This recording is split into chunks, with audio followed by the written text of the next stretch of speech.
penting terhadap pertumbuhan ekonomi Indonesia ke depan. Mungkin langsung next. Jadi untuk membahas mengenai tingkat kepercayaan konsumen yang mungkin terlebih dahulu kita melihat ya, perkembangan salah satu indikator yang cukup berpengaruh besar terhadap inflasi di Indonesia, yaitu perkembangan sampai dengan bulan Agustus yang menunjukkan kondisi yang terus menurun. Yang untuk CPI sendiri itu sudah turun signifikan dalam beberapa bulan terakhir, yang memang dipengaruhi oleh harga-harga bergejolak ya, terutama harga-harga yang dipengaruhi oleh perkembangan harga-harga bahan makanan. Kita lihat bahwa komponen harga bergejolak itu turun mencapai level terendahnya selama 12 bulan terakhir. Jadi data terakhir itu menunjukkan secara year on year inflasi bergejolak itu hanya 3%, di mana beberapa bulan yang lalu itu kondisinya sempat mencapai sekitar hampir 10, di kisaran 10%. Sementara dari inflasi inti juga relatif stabil, yang menunjukkan memang ada perkembangan positif dari demand masyarakat. Meskipun memang tidak terlalu signifikan, tapi setidaknya memang di saat kondisi suku bunga yang tinggi, hal ini memang menunjukkan suatu kondisi yang mungkin ke depan kita lihat akan lebih baik. Next.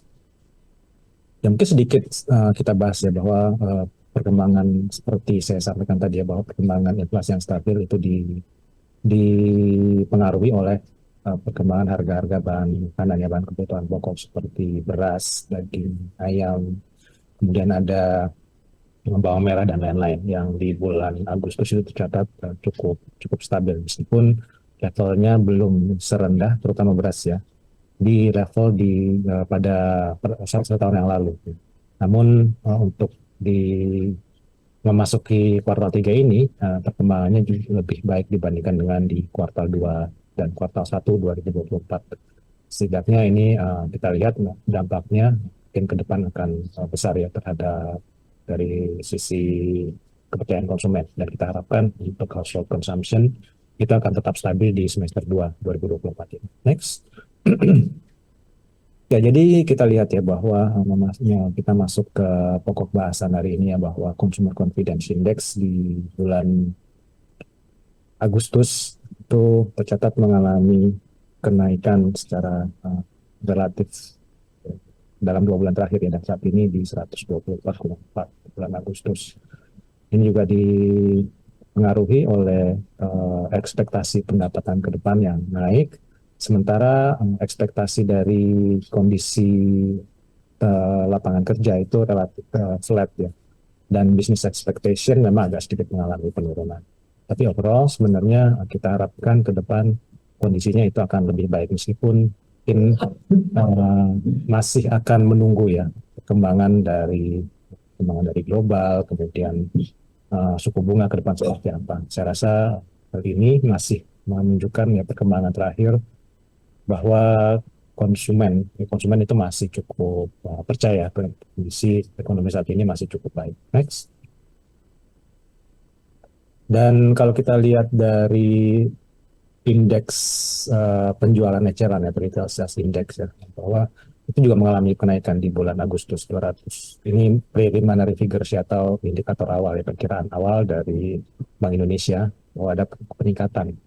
Dan peningkatan terbesar itu ditunjukkan oleh atau di masyarakat itu mengkonsumsi lebih banyak dari makanan, minuman, dan tembakau.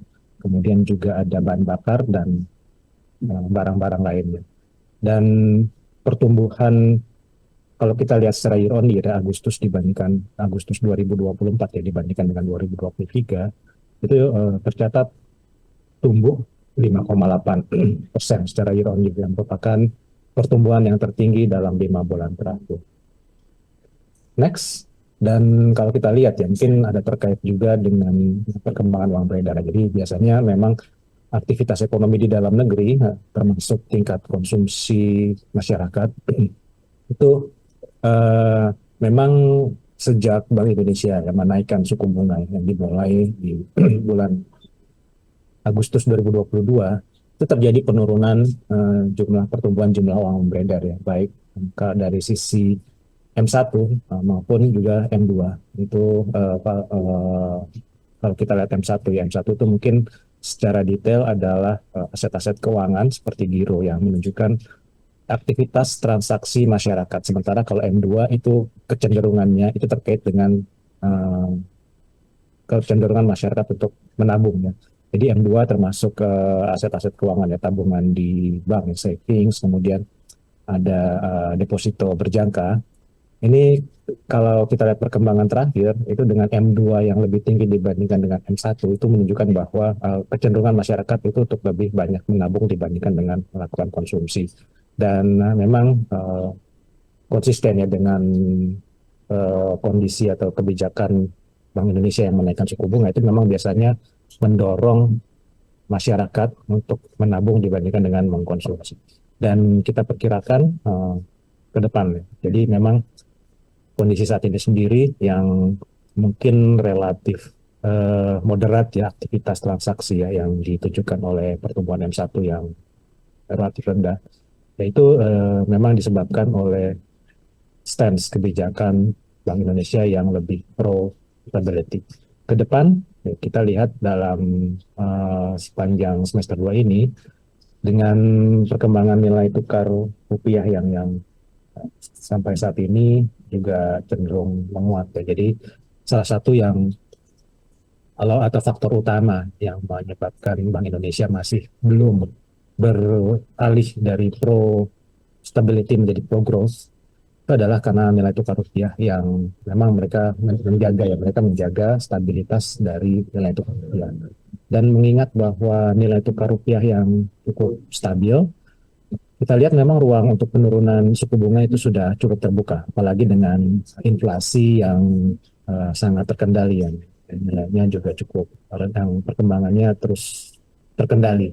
Jadi kita perkirakan memang saat ini sendiri kita menilai sebenarnya Bank Indonesia sudah bisa menurunkan suku bunga. Namun sepertinya memang BI lebih bersikap lebih berhati-hati dan memastikan ya, bahwa rupiah akan terus stabil dan mungkin menunggu keputusan dari Bank Sentral Amerika Serikat atau The Fed ya. Mereka mungkin sepertinya tidak mau mendahului karena ada potensi atau ada risiko ya ketika mereka terlebih dahulu menurunkan suku bunga itu akan menimbulkan gejolak atau menimbulkan volatilitas lebih lanjut. Sehingga kita perkirakan apabila memang Federal Reserve atau The Fed itu menurunkan suku bunga di bulan September sebanyak 25 basis point, maka memang terbuka ruang. Mungkin Bank Indonesia ya sudah beberapa kali disampaikan bahwa mereka akan menurunkan suku bunga mungkin di kuartal 4 2024. Sehingga kita menyimpulkan bahwa Bank Indonesia mungkin paling cepat akan turun di bulan Oktober. Sehingga kita expect ya, dan mungkin akan berlanjut penurunannya 20 basis point di bulan Oktober dan kemungkinan 25 basis point di bulan November. Sehingga kita lihat akan ada perubahan ya dari aktivitas ekonomi di dalam negeri dan penurunan suku bunga. Seharusnya kecenderungan masyarakat untuk melakukan konsumsi dan dari sisi perusahaan juga meningkatkan investasi sehingga ke depannya kalau kita perhatikan mungkin sampai dengan akhir bulan Desember ya, apalagi dengan suku bunga yang sudah turun, konsumsi masyarakat kita expect itu akan mengalami peningkatan ya. Jadi akan lebih baik ini akan mendorong household consumption di semester 2 2024 ini. Next.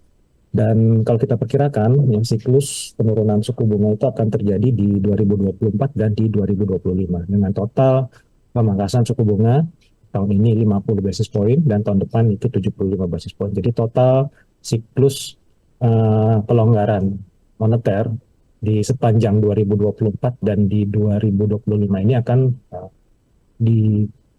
terjadi total pemangkasan suku bunga dan kita expect sebesar 125 basis point. Sehingga di 2024 akan ada perbaikan dari sisi konsumsi dan investasi dan juga akan berlanjut di tahun 2025.